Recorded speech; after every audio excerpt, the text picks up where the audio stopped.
عليكم. السلام عليكم. أعوذ بالله من الشيطان الرجيم. بسم الله الرحمن الرحيم. الحمد لله رب العالمين والعاقبة للمتقين. الصلاة والسلام على سيدنا ومولانا محمد خاتم الأنبياء ومعلم البشرية من لدن حكيم وعلى آله الطيبين الطاهرين وأصحابه أجمعين. സ്നേഹമുള്ള സഹോദരന്മാരെ, ഇവിടെ സൂചിപ്പിച്ചതുപോലെ ഇന്ന് നമ്മൾ സംസാരിക്കാൻ നിശ്ചയിച്ചിട്ടുള്ള വിഷയം ഒരുപക്ഷെ തുടർന്നും കുറച്ചൊക്കെ ക്ലാസ്സുകളിൽ പറയേണ്ടി വന്നേക്കാം. മുസ്ലിങ്ങളും സാംസ്കാരിക വ്യതിരിക്തതയും, ഒരു കൾച്ചറൽ ഡിഫറൻസ്, സാംസ്കാരികമായിട്ടുള്ള വ്യത്യാസം, മുസ്ലിങ്ങളും സാംസ്കാരിക വ്യതിരിക്തതയും, ഇങ്ങനെയുള്ള ഒരു ശീർഷകത്തിലാണ് നമ്മൾ സംസാരിക്കാൻ ഉദ്ദേശിക്കുന്നത്. ഇന്നത്തെ കാലഘട്ടത്തിൽ പറഞ്ഞാൽ കൾച്ചർ, സംസ്കാരം എന്നൊക്കെ പറയുമ്പോൾ ഇതിലൊക്കെ വ്യത്യാസമുണ്ട് എന്നുള്ളതൊരു സത്യമാണ്. അതുകൊണ്ടാണ് വ്യത്യസ്ത പേരുകളിൽ പറയുന്നത്. യൂറോപ്യൻ കൾച്ചർ, ഇസ്ലാമിക കൾച്ചർ, ജൂത culture, Hindu culture, Christian culture, Dalit culture, ബ്രാഹ്മണ, ഇങ്ങനെ പല വ്യത്യസ്തമായ പേരിൽ പറയുന്നത് കൊണ്ട് തന്നെ വ്യത്യാസമുണ്ട് എന്നുള്ളത് കൊണ്ടാണല്ലോ ഇപ്പത്. അല്ലെങ്കിൽ ഒരൊറ്റ കൾച്ചർ, ഹ്യൂമൻ കൾച്ചർ, മനുഷ്യന്റെ സംസ്കാരം എന്ന് പറഞ്ഞാൽ മതിയല്ലോ. അപ്പോ ഈ കൾച്ചർ, സംസ്കാരത്തിന് വ്യത്യാസങ്ങളുള്ളത് കൊണ്ടാണ് വ്യത്യസ്ത പേരുകളിൽ അറിയപ്പെടുന്നത്. പിന്നെ ഇന്നത്തെ കാലഘട്ടത്തിൽ എല്ലാ കൾച്ചറിന്റെ ആൾക്കാർക്കും ഒരു പൊതുവായ കൾച്ചറുണ്ട്. ആ കൾച്ചർ അത് വെച്ചാൽ ഓരോരുത്തർക്കും അവരവരുടെ മതം, ചിന്താഗതിയൊക്കെ രൂപപ്പെടുത്തി കൊടുത്ത കൾച്ചറായിരുന്നു. പക്ഷെ ഇന്ന് അതിനൊക്കെ ഉപരിയായി പിന്നെ ഈ മോഡേണൈസേഷന്റെ കാരണത്താൽ, അതായത് ഇന്നിപ്പോ ആധുനികവൽക്കരണമാണല്ലോ എല്ലായിടത്തും നടക്കുന്നത്. ഈ ആധുനികവൽക്കരണത്തിന്റെ കാരണത്താൽ എല്ലാവർക്കും ഒരേ ഒരു കൾച്ചറായിട്ട് വരും ഒരർത്ഥത്തില്. അതെന്താന്ന് വെച്ചാൽ ഏൺ ആൻഡ് കൺസ്യൂം, സമ്പാദിക്കുക, ഉപഭോഗിക്കുക. അതിന്റെ അപ്പുറത്തേക്ക് ഒന്നും വല്ലാതെ പോകണ്ടെന്നുള്ളടത്ത് അവർ മൊത്തത്തിൽ ലോകാടിസ്ഥാനത്തിൽ തന്നെ പുതിയൊരു കൾച്ചർ അങ്ങനെയുണ്ട്. എന്നാലും അവരവർക്ക് പറയാനുള്ള ഓരോ വ്യത്യസ്തമായ കൾച്ചറുകളുണ്ടല്ലോ. അപ്പൊ ആ സംസ്കാരത്തിന് ഇന്നത്തെ ഈ കൾച്ചറിന്റെ പ്രത്യേകത എന്താണെന്ന് വെച്ചാൽ ഇന്ന് ലോകം ആകെ അനുഭവിച്ചുകൊണ്ടിരിക്കുകയാണ്. വളരെ തികച്ചും വൈരുദ്ധ്യം. റസൂലുള്ളാഹി സ്വല്ലല്ലാഹു അലൈഹി വസല്ലം ലോകാവസാനത്തിന്റെ അടയാളം പറഞ്ഞില്ലേ, പിന്നെ ആൻ തെലിതല്ല അബ്ബത്തഹ എന്ന് പറഞ്ഞില്ലേ. ഇങ്ങനെ ഒരു നേർക്കുനേരെയുള്ള ഒരു കോൺട്രാഡിക്ഷൻ എല്ലായിടത്തും നമുക്ക് കാണാൻ സാധിക്കും. നോക്കുകയാണെങ്കിൽ വീടൊക്കെ വലിയതാക്കുക, പാർക്കാൻ ആളില്ലാതാക്കുക, അല്ലേ? വീട് വലിയതാകുക, കുടുംബം ചെറുതാകുക. അതേപോലെ തന്നെ പിന്നെ ലോകത്തിന്റെ എല്ലാ ഭാഗത്തേക്കും കമ്മ്യൂണിക്കേഷൻ പോവുക, അവനവന്റെ ഹൃദയത്തിന്റെ ഉള്ളിലേക്ക് കമ്മ്യൂണിക്കേഷൻ ചെല്ലാതെക്കുക. ലോകത്തിന്റെ എല്ലാ ഭാഗത്തേക്കും കമ്മ്യൂണിക്കേഷൻ ഇങ്ങനെ ശ്രദ്ധിച്ചുകൊണ്ട് ഇങ്ങനെ സ്പ്രെഡ് ചെയ്തുകൊണ്ടിരിക്കും. പക്ഷേ മനുഷ്യനെ സംബന്ധിച്ചിടത്തോളം അവന്റെ ഉള്ളിലേക്ക് തിരിഞ്ഞു നോക്കാതെക്കുക. അതുപോലെ തന്നെ പിന്നെ ചാനലുകൾ എമ്പാടും കൂടുക, അതിൽ സത്യം ഇല്ലാതെക്കുക. ചാനലുകൾ എല്ലായിടത്തും എമ്പാടും ഇങ്ങനെ കൂടി വരുന്നുണ്ടാവും, പക്ഷെ അതിൽ സത്യത്തിന്റെ അഭാവം ഉണ്ടാവുക. ഇങ്ങനെ അതുപോലെ തന്നെ ഇൻഫർമേഷൻ വല്ലാതെ കൂടുക, വിവരക്കുറവ് കൂടുക. അതേ സമയത്ത് സൈക്കോളജിക്കലായിട്ടുള്ള പ്രശ്നങ്ങൾ, മാനസികമായിട്ടുള്ള പ്രശ്നങ്ങൾ കൂടുക, സൈക്കോളജിക്കൽ പ്രശ്നങ്ങൾ കൂടുക. അതുപോലെ തന്നെ പരിസ്ഥിതി പ്രശ്നങ്ങൾ കൂടുക. ഇങ്ങനെ ഒരു ഭാഗത്ത് ഒന്നും കൂടി വലുതാകുന്നതിനനുസരിച്ച് ബാക്കിയുള്ളവർക്ക് നേരെ ഓപ്പോസിറ്റ് ഇങ്ങനെ വന്നുകൊണ്ടിരിക്കുക, അല്ലേ? പിന്നെ ആരാണ്ടാക്കിയിട്ടുള്ള വീട്ടിൽ ജനിക്കാനും സമ്മതിക്കൂല, ആരാണ്ടാക്കിയ വീട്ടിൽ കടന്ന് മരിക്കാനും സമ്മതിക്കൂല. എല്ലാവരും ആശുപത്രി ജനിക്കണമല്ലോ, എല്ലാവരും ആശുപത്രി പോയി മരിക്കും വേണം. അല്ലാതെ അവരാൻ വളരെ നേരായി വലിയ പേരുണ്ടാക്കിയിട്ട്, അത് പണ്ടത്തെ മാതിരി ഒന്നല്ല, അതിനെക്കാണൊക്കെ വളരെ സൗകര്യത്തിൽ എല്ലാവിധ AC ഒക്കെ ഒക്കെ എല്ലാ സൗകര്യങ്ങളും ചെയ്തിട്ട് വീടുണ്ടാക്കിക്കൊണ്ടിട്ട് അവസാനം കടന്ന് മരിക്കാൻ പറ്റൂല. അവിടെ അത് വേറെ എഴുതും പോയിങ്ങാണ്ട് ആശുപത്രിയിൽ പോയിങ്ങാണ്ട് സൂപ്പർ സ്പെഷ്യാലിറ്റി കയറുണ്ടോ, ഇനി അല്ലെങ്കിൽ അതിന്റെ ഉള്ളിൽ പിന്നെ ഈ ICU എന്ന് പറഞ്ഞാൽ തന്നെ ഐ വോണ്ട് സീ യു എന്നതിന്റെ അർത്ഥം ആരും കാണൂല ആണല്ലോ. അപ്പോ അങ്ങനെയുള്ളവർക്ക് പോയിട്ട് കിടക്കുക. ഇങ്ങനെ തികച്ചും വൈരുദ്ധ്യം, അന്യോന്യൊരു വൈരുദ്ധ്യത്തിന്റേതായ ഒരു കൾച്ചർ. ഏതായാലും അത്തരത്തിലുള്ള ഒരു കൾച്ചറിന്റെ ലോകത്താണ്. അത് ലോകാടിസ്ഥാനത്തിൽ ചിന്തിക്കുന്ന സമയത്ത് അങ്ങനെയാണ്. അതോടൊപ്പം ഇതിനെ വ്യത്യസ്തമായ നമ്മുടെ നാടുകളിൽ ഇപ്പൊ ഇത് നേരത്തെ എല്ലാവരും മനസ്സിലാക്കിയിട്ടുള്ള പോലെ തന്നെ ഈ ഒരു വലിയൊരു ചർച്ച ലോകത്ത് ഈ കൾച്ചറൽ കോൺഫ്ലിക്റ്റിനെ സംബന്ധിച്ച് വലിയൊരു ചർച്ച ലോകത്ത് ഇപ്പോൾ ഉണ്ടായി. അത് സാമുവൽ ഹണ്ടിങ്ടൺ കേട്ടിട്ടുണ്ടായിരിക്കും. അമേരിക്കയിലെ പിന്നെ ഡെമോക്രാറ്റിക് പാർട്ടി ഉണ്ടല്ലോ, അമേരിക്കയിലെ ഡെമോക്രാറ്റ്, ഇപ്പൊ നമ്മൾ ഭരിക്കുന്ന ഒബാമ, അയാളുടെ പാർട്ടിക്കാരൻ്റെ ആളുടെ സാമുവൽ ഹണ്ടിങ്ടൺ. അയാള് 2008 മരിച്ചു പോയിട്ടുണ്ട്. അയാള് ഒരു വലിയ പൊളിറ്റിക്കൽ തിയറിസ്റ്റ് ആയിരുന്നു, വലിയ ചിന്തകനായിരുന്നു. അപ്പൊ അയാൾ ഈ ലോകത്തിന് സംഭവിക്കാൻ പോകുന്നത് കമ്മ്യൂണിസം പരാജയപ്പെട്ടാൽ, കമ്മ്യൂണിസത്തിന്റേതായ ഒരു കൾച്ചർ ഉണ്ടായിരുന്നു, അത് പരാജയപ്പെട്ടാൽ ഇനി സംഭവിക്കാൻ പോകുന്നത് ലോകത്ത് ഇതിന്റെ വെസ്റ്റ് പടിഞ്ഞാറിന്റെ ഡോമിനേഷന്, പടിഞ്ഞാറിന്റെ മേധാവിത്വത്തിന്റെ മുമ്പിൽ ഏറ്റവും വലിയ ഭീഷണി സൃഷ്ടിക്കുക ഇത് ഇസ്ലാമായിരിക്കും.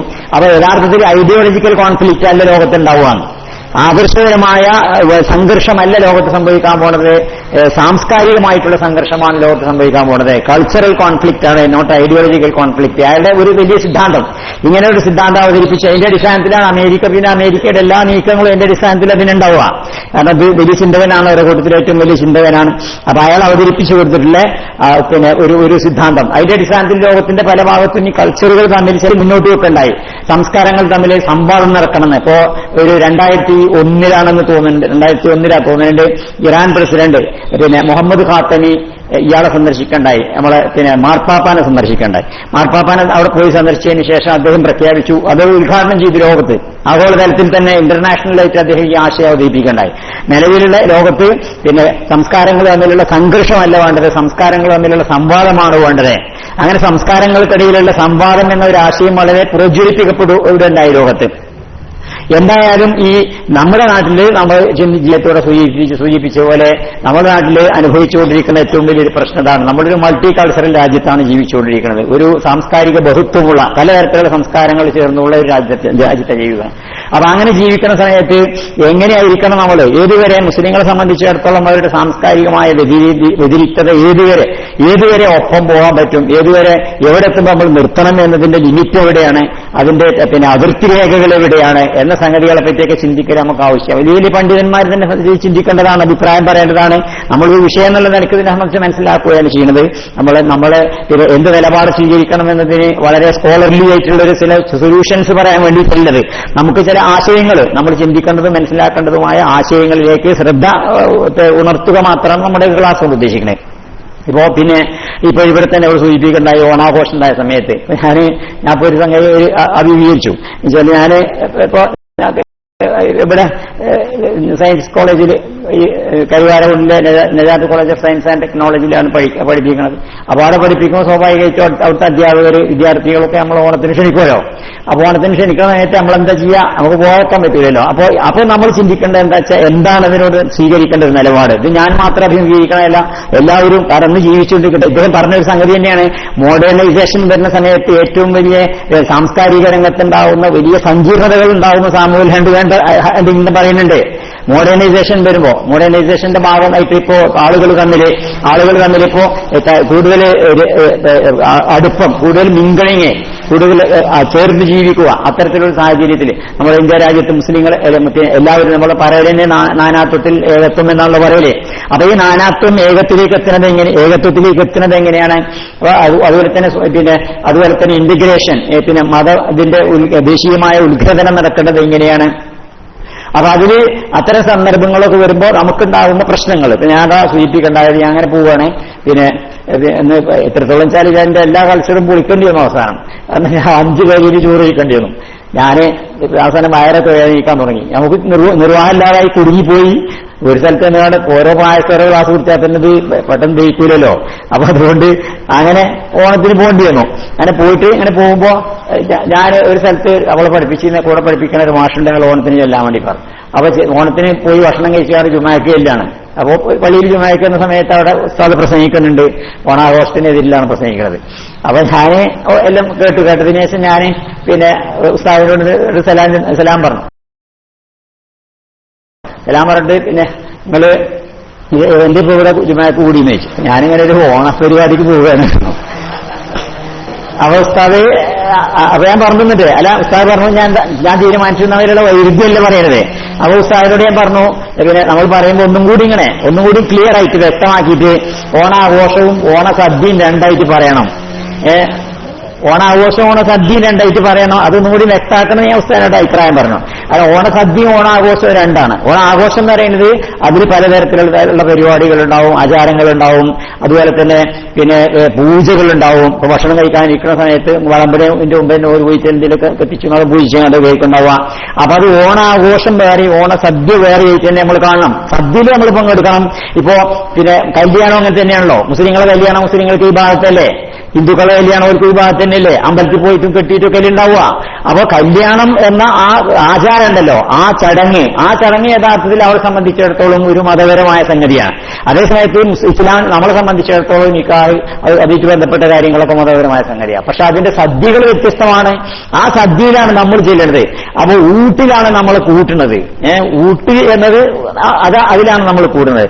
അതുകൊണ്ട് രണ്ടും ഞാനത് പറയാൻ കാരണം എന്താ വെച്ചാൽ ഉദാഹരണമായിട്ട് ഇപ്പോഴത്തെ ഏറ്റവും ഇപ്പൊ ഉണ്ടായിട്ടുള്ളത്. പിന്നെ മറ്റൊരു സംഗതി എന്താ വെച്ചാൽ ഓണാഘോഷം വെച്ച് പലരും പല അഭിപ്രായങ്ങളൊക്കെ പറയുന്നുണ്ട്.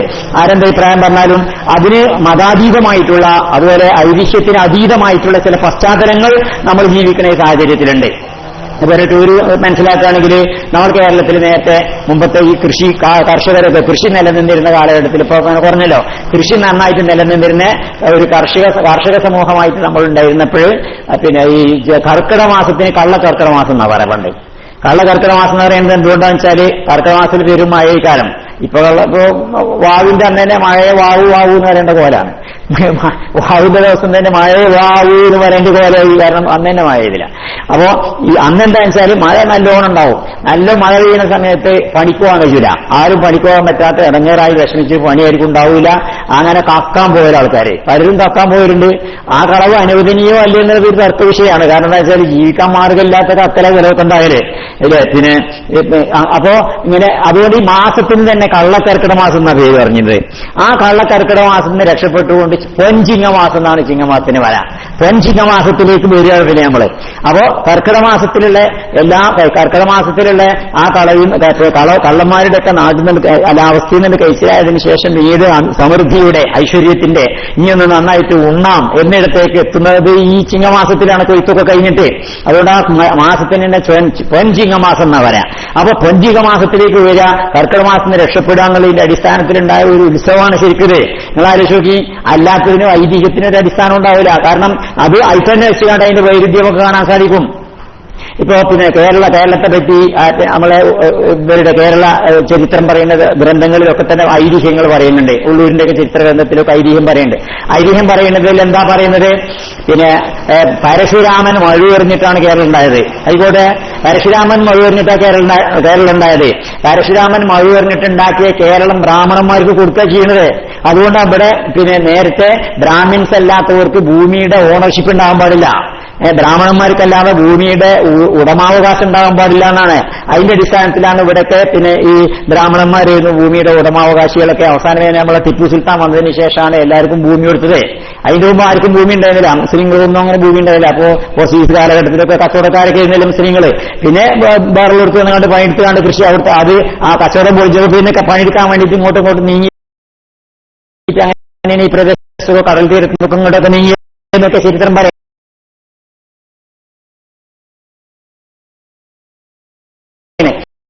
എന്തായാലും അങ്ങനെ അതിനുശേഷം മുസ്ലിങ്ങളെ സംബന്ധിച്ചിടത്തോളം മുസ്ലിം പ്രത്യേകിച്ച് മുസ്ലിമീങ്ങളൊക്കെ അങ്ങനെ പണിക്കാരായി ജീവിക്കാനല്ല സ്വന്തമായിട്ടുള്ളതൊന്നും ഉണ്ടാവില്ല. ഇനി ആർക്കെങ്കിലും വല്ലവർക്കും ഉണ്ടായിട്ടുണ്ടെങ്കിൽ ചിലപ്പോൾ ഒരു ബ്രാഹ്മണ കുടുംബീകാരമ്പുണ്ട്. പിന്നെ ഒരു ഇങ്ങനെ മുസ്ലിമായതൊക്കെ ഇരിക്കും. ഏതായാലും ചുരുക്കി പറഞ്ഞ കൺസെപ്റ്റ് അനുസരിച്ച് സങ്കല്പം അനുസരിച്ച് പരശുരാമൻ മഴുവെറിഞ്ഞിട്ടാണ് കേരളം ഉണ്ടായത്. അങ്ങനെ കേരളം ഉണ്ടാക്കിയതിനു ശേഷം ആദ്യമായി കേരളം കൊടുക്കുന്നത് ബ്രാഹ്മിൻസിനാണ്. ബ്രാഹ്മണന്മാർക്ക് കേരളം കൊടുക്കുക എന്ന് പറഞ്ഞാൽ പിന്നെ അതിന്റെ അർത്ഥം എന്താ? പിന്നെ എന്താ മനുഷ്യരെല്ലാവരും ഒന്നുപോലെ ഇങ്ങനെ ഉണ്ടാവുക. മനുഷ്യന്മാര് നാലായിട്ടില്ലേ? ബ്രാഹ്മണൻ എന്ന സങ്കല്പം ഉണ്ടെങ്കിൽ അതിന്റെ അർത്ഥം ചാതുർവർണ്ണ എന്നുണ്ടെന്നല്ലേ?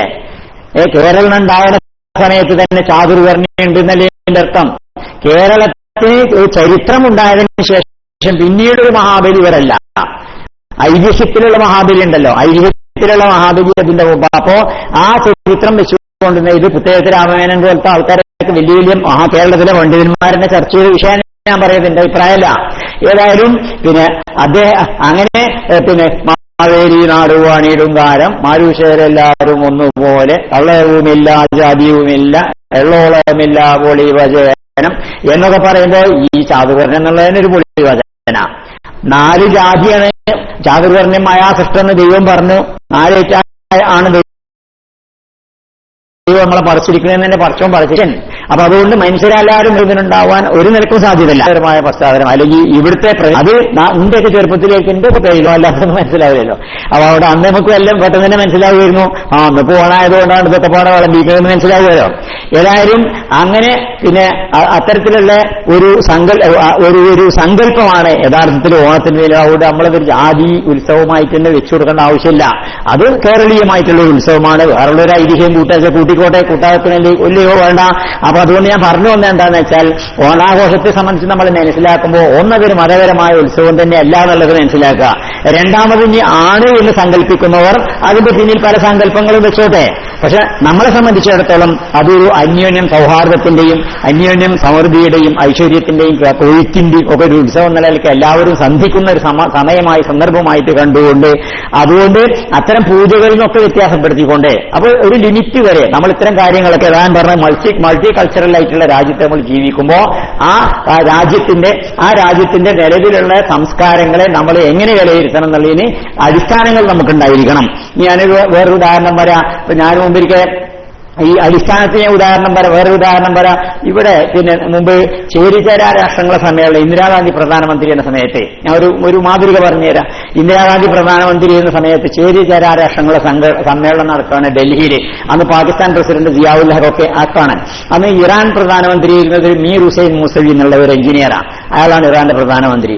അപ്പോ എല്ലാവരും വന്നു സമ്മേളനത്തിന്. അപ്പോൾ കേരളത്തിൽ നിന്ന് പിന്നെ ഈ ഇറാനിൽ നിന്ന് വരുന്ന പിന്നെ അവിടുത്തെ പിന്നെ റെപ്രസെന്റേറ്റീവായിട്ട് വരുന്ന പ്രസിഡന്റിനെ സ്വീകരിക്കാൻ പോയ കൂട്ടത്തിൽ ഞാനും ഉണ്ടായിരുന്നു.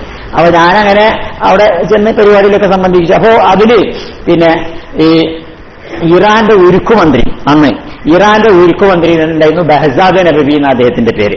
അപ്പൊ അവിടുന്ന് എല്ലാവരും ഇങ്ങനെ വരുന്ന സമയത്ത് ഇന്ദിരാഗാന്ധി വിമാനത്താവളത്തിൽ എല്ലാവരും സ്വീകരിക്കാൻ വേണ്ടി നിൽക്കുകയാണ്. എല്ലാവരും ഷെയ്ക്കാൻ്റെ കൊടുത്തുകൊണ്ട് സ്വീകരിക്കാൻ. അപ്പൊ എല്ലാവരും തോന്നി എല്ലാ രാഷ്ട്രതലവന്മാരും ഇന്ദിരാഗാന്ധിക്ക് ഷെയ്ക്കാനും കൊടുത്ത് ഇങ്ങനെ പോവാ.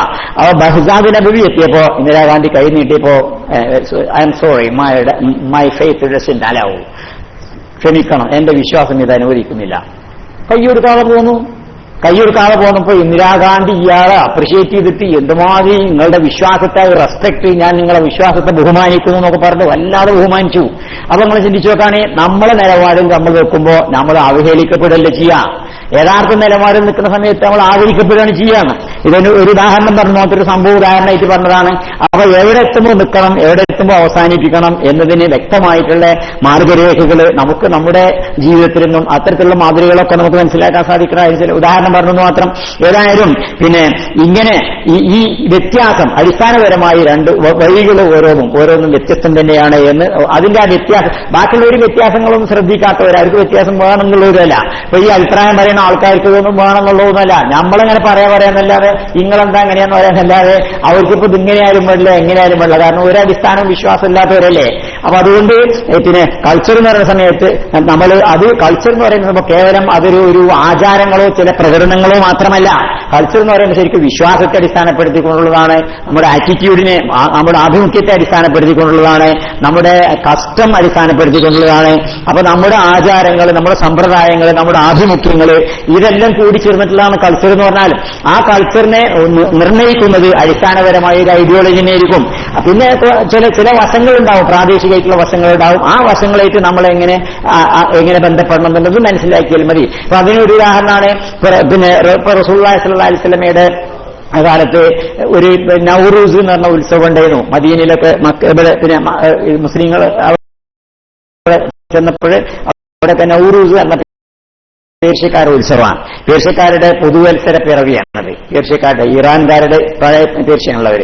അപ്പൊ ആ പുതുവത്സര പിറവിക്ക് നൗറൂസ് എന്നാ അവർ പറയാം. പുതുവത്സരം തന്നെ ഇതിന്റെ അർത്ഥം. നൗറൂസ് പറഞ്ഞ പുതുദിനം തന്നെ ഇതിന്റെ അർത്ഥം. അത് ഇപ്പൊ അറബി കവിതയിലേക്ക് കാണാൻ സാധിക്കും. എന്നൊക്കെ പറഞ്ഞ കവിതയിലൊക്കെ പറഞ്ഞിട്ടുണ്ട്. നമ്മുടെ നെഹ്റൂസ് വന്നിരിക്കണോ, അതിന്റെ വരവിന് സ്വാഗതം.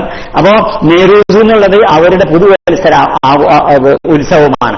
ആ ഉത്സവം നടക്കുന്ന സമയത്ത് റസൂലുള്ളാഹി സ്വല്ലല്ലാഹു അലൈഹി വസല്ലം സഹാബികളോട് പറഞ്ഞു, ലഖദ് അബ്ദലക്കുമുല്ലാഹു ബിഈദൈനി, ഈ ഉത്സവങ്ങൾ അതിൽ നിങ്ങൾ പങ്കെടുക്കണം, ആ ഉത്സവങ്ങൾ ആഘോഷിക്കണ്ട, അത് നിങ്ങൾ ആചരിക്കണ്ട, അതിന് പകരം അല്ലാഹു തആല 2 ഉത്സവങ്ങൾക്ക് വേറെ തരുന്നുണ്ട് എന്ന് പറഞ്ഞാൽ വലിയൊരു ഉത്സവം ഇല്ലാന്ന് മനസ്സിലാക്കി. അത് ഹദീസ് നേരെ മനസ്സിലാക്കാൻ പറ്റാത്ത ലഖദ് അബ്ദലക്കുമുല്ലാഹു, അതിന് പകരം 2 എന്നാ പറഞ്ഞത്, അതല്ലാതെ വേറെ ഉത്സവം ഇല്ല എന്നല്ല പറയുന്നത്. വേറെ ഉത്സവം ഇല്ലാന്നാണെങ്കിൽ പിന്നെ ഹജ്ജുൽ ഫുഖറാഇ വൽ മസാകീൻ വഈദുൽ മുഅ്മിൻ, അപ്പോൾ ഉത്സവങ്ങൾ ഒരുപാട് വേറെയുണ്ട്. അതിപ്പോ അതിൽ പങ്കെടുക്കേണ്ടെന്നല്ല പറഞ്ഞത്. നിങ്ങൾക്ക് ഈ ഉത്സവം അപ്പൊ ആ ഉത്സവത്തിന്റെ, കാരണം അത് വേറെ ഒരു ഈ പേർഷ്യക്കാരെന്ന് പറഞ്ഞാൽ അഗ്നി ആരാധകരാണല്ലോ പ്രധാന, അവർ മജൂസികളാ. അപ്പൊ അഗ്നി ആരാധകരായ പേർഷ്യക്കാര് അവരുടെ ഒരു ആചാരം എന്നുള്ള നിലയ്ക്ക്, അവരുടെ നാടിന്റെ ഉത്സവം എന്നുള്ള നിലയ്ക്ക്, അവരുടെ നാട്ടിന്റെ ഇപ്പോ അതും തന്നെ റസൂലുള്ളാഹി സ്വല്ലല്ലാഹു അലൈഹി വസല്ലം പറയില്ല, അങ്ങനെ അർത്ഥം ഉണ്ടാവാം. ഇത് നമ്മുടെ സ്വദേശത്തിന്റെ ഉത്സവമല്ല, അതൊരു വിദേശീയമായിട്ടുള്ള ഒരു രാജ്യത്തിന്റെ ഉത്സവമല്ലേ. ഇപ്പൊ പാകിസ്ഥാൻകാരുടെ അതല്ലെങ്കിൽ അമേരിക്കക്കാരുടെ ഒക്കെ പിന്നെ പുതുവത്സര പ്രകൃതി നമ്മൾ ആചരിക്കേണ്ടതില്ലല്ലോ, നമ്മൾ ആഘോഷിക്കേണ്ടതില്ലല്ലോ. അതേപോലെ അവിടെ പുതുപേർഷ്യക്കാരുടെ ഉത്സവമാണ്, ആ പേർഷ്യക്കാരുടെ ഉത്സവം. അപ്പോ അറബികളായ നമ്മൾ ആഘോഷിക്കുന്നത് ഒന്നും അതിനർത്ഥമാവും, അല്ലാതെ ഒരു ഹറാം എന്നുള്ള രീതിയിലല്ല. ഇപ്പോൾ ഇങ്ങക്ക് ഇതാ വേറെ ഉണ്ടല്ലോ എന്ന് പറഞ്ഞാൽ പറഞ്ഞു കൊടുക്കുക ചെയ്തേ. അപ്പൊ അതുകൊണ്ട് പിന്നെ ഇപ്പൊ ഒന്നിന് വേറെ ഉണ്ടെന്ന് പറയുമ്പോഴേക്ക് ഇനി വേറെ ഒന്നുമില്ലാതെ പിന്നെ ഒരു കുട്ടി ഇങ്ങനെ കരയുന്ന സമയത്ത്, കുട്ടി എന്തെങ്കിലും സാധനത്തിന് വേണ്ടി കരയുന്ന സമയത്ത് കുട്ടി ഇങ്ങനെ വളക്കെത്തിച്ചിരുന്നു, വളക്കമ്മ പിടിച്ചുന്ന സമയത്ത് കുട്ടി വളക്കമ്മ പിടിച്ചാൻ വേണ്ടി ചെല്ലുന്ന സമയത്ത് ഉമ്മ വളക്കെടുത്തുണ്ടായി. ഉമ്മ വളക്കെടുത്തുകൊണ്ടോ കുട്ടിയെ വിളിച്ചാൽ തുടങ്ങി. ഇമ്മാന്റെ കുട്ടിക്ക് ഇതാ വേറെ തരാറുണ്ടെങ്കിൽ സാധനം കൊടുത്തതിന്റെ അർത്ഥം ഇല്ലാന്നർത്ഥം. അപ്പൊ അതുപോലത്തെ ഒരു പ്രയോഗം റസൂൽ നടത്തിയതാണ് നിങ്ങൾക്ക് ലഖദ് അബ്ദലക്കുമുല്ലാഹു ബിഈദൈനി. അപ്പൊ ഈ റസൂൽ കണ്ട് അവിടെ ലിമിറ്റ് ഉണ്ടാക്കി, എവിടെ എവിടെ നിർത്തണം നിലവിന്. അത് ഒരു മറ്റൊരു നാട്ടുകാരുടെ ഉത്സവമാണ്. ആ ഉത്സവങ്ങൾ എന്തിനും ആഘോഷിക്കേണ്ട ആവശ്യമില്ല. നിങ്ങൾ അതിന് ദേശീയ പ്രാധാന്യമില്ല, പ്രാദേശിക പ്രാധാന്യമില്ല, മതപരമായ പ്രാധാന്യമില്ല. നമ്മളെന്തിനാ ആഘോഷിക്കുന്നത്? അതിന്റെ അടിസ്ഥാനത്തിൽ പ്രാദേശികമായും മതപരമായിട്ടൊക്കെ അടിസ്ഥാനമുള്ളത് ആഘോഷിക്കേണ്ടതില്ല എന്നതിന് മനസ്സിലാക്കേണ്ട ആവശ്യമില്ല. അപ്പൊ ഞാൻ പറഞ്ഞു വന്നത് ഇത്തരത്തിലുള്ള സന്ദർഭങ്ങളിൽ ഈ വിഷയങ്ങളൊക്കെ നമ്മൾ കൈകാര്യം ചെയ്യുമ്പോൾ അടിസ്ഥാനങ്ങൾ നമ്മൾ ഉണ്ടാക്കണം. രണ്ടും വഴികൾ വ്യത്യസ്തമാണെന്ന് മനസ്സിലാക്കുക, രണ്ടും ഒരേപോലെ അല്ലാന്ന് മനസ്സിലാക്കുക. പരിശുദ്ധ ഖുർആനിൽ അല്ലാഹു സുബ്ഹാനഹു വ തആല പറഞ്ഞു തരുന്നുണ്ടല്ലോ, മസൽ ഫയഖൈരികൽ അമാ വൽ ബസീർ വസ്സമീ ഹൽ യസ്തവിയാനി മസലൻ അഫലാ തദക്കറൂൻ. 2 വഴികൾ, ഒന്ന് ഇസ്ലാമിന്റെ മുമ്പിലുള്ള യഥാർത്ഥ വഴി എന്താണെന്ന് അത് പറഞ്ഞു തരുന്നേ. മസലുൽ ഫരീഖൈനി, 2 സംഘങ്ങൾ എന്ന് പറഞ്ഞാൽ ഒന്ന് അല്ലാഹു തൗഹീദിൽ വിശ്വസിച്ചവര്, മറ്റൊരായി വിശ്വസിക്കാത്തവര്. കൽ അമാ വൽ അസമീ, അത് അഴമയും അസമുമാണ് എന്ന് പറഞ്ഞാൽ അന്ധനും ബധിരരുമായിട്ടുള്ള വൽ ബസീർ വസ്സമീ. അതിന്റെ ഉദാഹരണം തന്നെ അന്ധനും ബധിരനും അതുപോലെ തന്നെ കാഴ്ചയുള്ളവരും കേൾക്കണവും തമ്മിലുള്ള ഈ വ്യത്യാസം ഉണ്ടല്ലോ, അതേപോലത്തെ വ്യത്യാസം ഇതിലൊക്കെ ഉണ്ട് അടിസ്ഥാനപരമായി. കാരണം ഇസ്ലാം അംഗീകരിക്കാത്ത, തൗഹീദ് അംഗീകരിക്കാത്ത, ഖുർആൻ അംഗീകരിക്കാത്ത ആളുകൾ യഥാർത്ഥ പാതയിലല്ലല്ലോ. അപ്പൊ അതുകൊണ്ട് വ്യത്യാസമുണ്ട്. ഹൽ യസ്തവിയാനി, ഇത് രണ്ടും എങ്ങനെ ഒരേപോലെ ആകുക? അപ്പൊ ഒരേപോലെ ആകുക എന്നുള്ളത് ഇല്ലാന്ന് തന്നെ മനസ്സിലാക്കുക അടിസ്ഥാനപരമായി. പക്ഷെ ഇത് ആർക്കാണ് ഒരേപോലെ ഇല്ലാന്ന് മനസ്സിലാക്കേണ്ടി വരിക? ഒന്നിൽ വിശ്വസിക്കുന്നവരെ സംബന്ധിച്ചിടത്തോളം പറയുന്നത് അല്ലാഹു മസലൻ റജുലൻ ഫീഹി ശുറകാഉ മുതശാക്കിഹൂന വറജുലൻ സലമൻ ലിറജുലിൻ ഹൽ യസ്തവിയാനി മസല അൽഹംദുലില്ലാഹി ബൽ അക്തറുഹും ലാ യഅലമൂൻ. അല്ലാഹു സുബ്ഹാനഹു വ തആല സൂറത്ത് സുമറിൽ പറയുന്നത് ലറബല്ലാഹു മസലൻ, അല്ലാഹു തആല ഒരു ഉദാഹരണം പറഞ്ഞുതരാ. ഒരു മനുഷ്യൻ ഫീഹി ശുറകാഉ മുതശാക്കിഹൂന, പരസ്പര വിരുദ്ധരായിട്ടുള്ള കുറെ പങ്കാളികൾ അയാളിലുണ്ട്. റജുലൻ സലമൻ ലിറജുലിൻ, മറ്റൊരാളുടെ മാത്രമായിട്ടുള്ള വേറൊരാളും. ഹൽ യസ്തവിയാനി മസല എന്ന് പറഞ്ഞാല് അടിമത്തൊക്കെ നിലനിന്നിരുന്ന ഒരു കാലഘട്ടത്തിലാണ് ഇത് പറയുന്നത്. എന്ന് പറഞ്ഞാല് ഒരടിമക്ക് കുറെ യജമാനന്മാരുണ്ടാവുക, ഒരടിമക്ക് ഒരേ യജമാനനും ഉണ്ടാവുക. വ്യത്യസ്ത യജമാനന്മാരുണ്ടാവുന്ന അടിമയുടെ സ്ഥിതി എന്നാലോചിക്കുക നിങ്ങൾ. ആ യജമാനന് എന്തെങ്കിലും ചെയ്തു കൊടുക്കുമ്പോൾ മറ്റൊരു ദേഷ്യം വരും. ഇങ്ങനെ ഉണ്ടല്ലോ. അപ്പൊ പലരിലുമായിട്ട് ചിത്രീകരിക്കപ്പെട്ടിട്ടുള്ള ഒരു അടിമ ബന്ധം. അങ്ങനെ അതുപോലെ തന്നെ ഒരാളുടേത് മാത്രം, മറ്റാരും അവകാശമില്ലാത്ത ഹൽ യസ്തവിയാനി മസല, അത് രണ്ടും എങ്ങനെ ഒരേപോലെ ആവുക? അപ്പോ പിന്നെ അങ്ങനെ അള്ളാഹുവിനെ മാത്രം സമർപ്പിക്കുന്ന ഒരു മനസ്സും അതുപോലെ തന്നെ മറ്റു പലതും സമർപ്പിക്കുന്ന മനസ്സുകളും തമ്മിൽ എങ്ങനെ ഒരുപോലെയാവുകയാണ്? അപ്പോ നമ്മൾ അതേപോലെ തന്നെ അഫതൂമിനൂന ബിൽ ഹയാത്തി ദുനിയ വയൗമൽ ഖിയാമത്തി യുറദ്ദൂന ഇലാ അശദ്ദിൽ അദാബി എന്ന് പരിശുദ്ധ ഖുർആൻ പറയുന്നത്. അഫതൂമിനൂന ബി ബഅദിൽ കിതാബി വതക്ഫുറൂന ബി ബഅദിൽ, അള്ളാഹുവിന്റെ ഗ്രന്ഥത്തിലെ ചിലത് വിശ്വസിക്കാം, തക്ഫീന ബിവാദിൻ, ചിലത് അവിശ്വസിക്കുകയും ചെയ്യുക, ചിലത് നിഷേധിക്കുകയും ചെയ്യുക. ഫമാജാവുമായി യഫാലുദാലിക ഇല്ലാ ഖസീം ഫിൽ ഹയാത്തി ദുനിയ. ഇങ്ങനെ ആൾക്കാർക്ക് അപമാനേ വരുള്ളൂ, ഇങ്ങനെ ചെയ്യുന്നവർക്ക് അപമാനേ വരുള്ളൂ. അപ്പൊ ഇത്തരത്തിലുള്ള നിലപാട് സ്വീകരിക്കുന്ന ആളുകൾക്ക് അപമാനേ വരുള്ളൂ എന്നുള്ളത് നമ്മളെ അനുഭവത്തിൽ നമുക്ക് കാണാൻ സാധിക്കണം.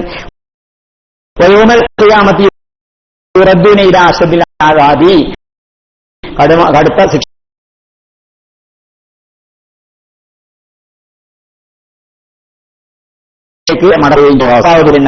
ചെയ്യേണ്ടി വരുന്നത് എന്താ വെച്ചാൽ ഉലൈക നസ്തറഉൽ ഹയാത്ത ദുനിയ ബിൽ ആഖിറതി ഫലാ യുഖഫഫു അൻഹുൽ അദാബ് വലാ ഹും യുൻസറൂൻ. ഇങ്ങനെയൊക്കെ ചെയ്യേണ്ടി വരുന്നത് എന്തുകൊണ്ടാണ്? ഉലൈക നസ്തറഉൽ ഹയാത്ത ദുനിയ ബിൽ ആഖിറതി, ദുനിയാവിൽ വിശ്വാസമില്ലാത്തവരാണ്. നമ്മളെ സംബന്ധിച്ചിടത്തോളം മുസ്ലിങ്ങൾ മാനദണ്ഡം ഉണ്ടാവും. ഈ അടിസ്ഥാനപരമായ മാനദണ്ഡം എന്ന് പറഞ്ഞാൽ അത് ഖുർആന്റെ അടിസ്ഥാനത്തിലേക്കാണ് നമ്മൾ അത് കാണേണ്ടത്. അപ്പൊ ഏത് കാര്യം വരികയാണെങ്കിലും ആ കാര്യത്തിനൊക്കെ ഇതിൽ പ്രതിവിധി ഉണ്ടെങ്കിൽ പിന്നെ കൂട്ടിക്കലർത്തേണ്ടതില്ലല്ലോ.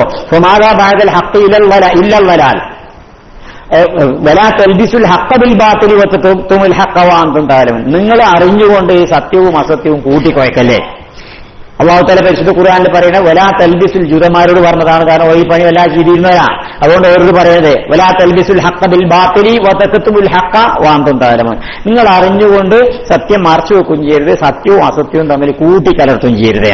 അവ ഇസ്ലാം സത്യമാണെങ്കിൽ വമാദാ ബഅദൽ ഹഖ ഇല്ലൽ വലാൽ, സത്യത്തിന്റെ അപ്പുറം പിന്നെ അസത്യ.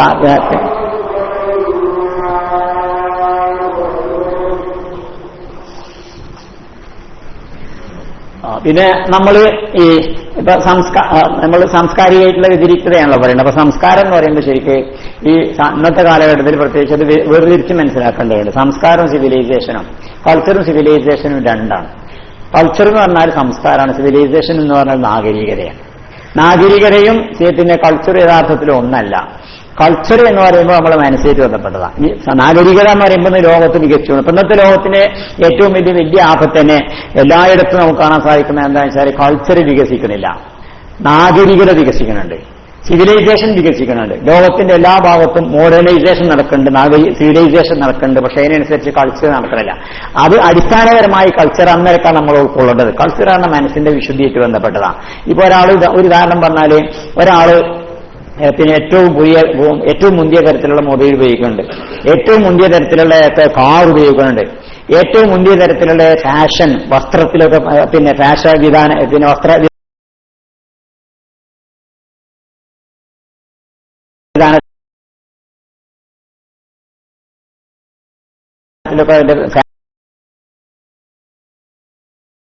ഫാഷൻ സ്വീകരിക്കുന്നുണ്ട്.